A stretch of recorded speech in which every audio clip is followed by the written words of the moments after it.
PS ikienda hivyo. So while what you're doing is noble, and I know it's not my job, but I must do it. I agree. But over and beyond, Woodley Ward, because we have 1,440 50 MCAs in this country. There are many MCAs who cannot write to the CS or to the head of state. True. And exactly what you're doing, while it is noble, it is exactly what we do not want in this country, whereby my development as a Kenyan, regardless of where I live, is pegged on the goodness of either my MCA or my MP and their proximity to power. That is exactly the country that we do not want. Okay. Because we would want, in my opinion, a country whereby somebody who is it called Hagdera, some place in Wajir or wherever, Marsabit, equally enjoys the same services, because public policy, public good was meant to be equitably distributed according to our constitution. They enjoy all the goods and services they are meant to from the administration, be it national government or county government. That is a country that I would want us to see. I would want to see us create for ourselves, because today you keep hearing and you see the era for alliances is coming up. People are saying I'm in broad-based because the number of goodies we have received since we joined broad-based, we have never seen them in this country. It is true, but it is very sad because that is what now blinds the voter to start beginning. If I am not aligned with the people who are seemingly in office or in control of our resources, because the taxes are not just from Woodley, the taxes are from across the country. Yes. That if we are not close to these people, we are not going to have development. That is not true. The Constitution says clearly equitable distribution of resources. That's why you have a devolved government, so that the MCAs, even when you go for the MCA caucus, I saw you guys, I think it was the year before last, at KICC, you are protesting when the CS came and you said, no, we want the president to come because we have issues to raise. That he must unlock. He must. So those are the things we want to see. You are there. I remember. So how do we, because that bridges the trust deficit. That is what now Civic Education 101 is all about. The voter knowing that it does not depend on the goodness or the smartness of the MCA or the MP. It should entirely depend on the law.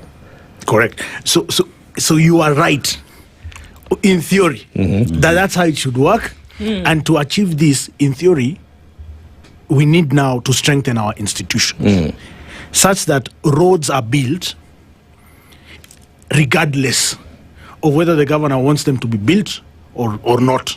Because what we're having as a challenge here is, and it's a gray area, from an administrative perspective, is that if the governor does not want to build roads in Woodley or in Nairobi's 85 wards, except CBD, CBD ndio the seat of government, government square. That's why you see all the cabro, the lights, some nice lights have been installed there. Hey, medieval lights. But when you vuka government square, you get downtown kidogo pale Marikiti. It's another city, man. You will not believe the madness there. So.